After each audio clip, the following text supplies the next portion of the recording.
Tinolang Adidas.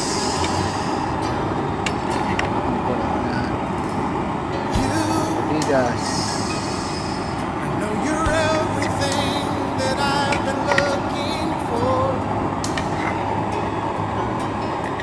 So, tinolang Adidas sa Kalanilang.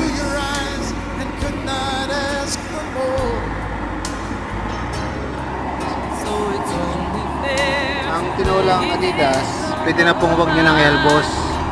Pwede nyo isabay sa papaya. Pagkat ang papaya po ay mabilis magpalambot ng paa ng manok. Kung wala kayong makakita ng dahon ng sili sa likod bahay nyo at malunggay, masarap na din po ang malunggay at mayaman sa vitamina at mineral.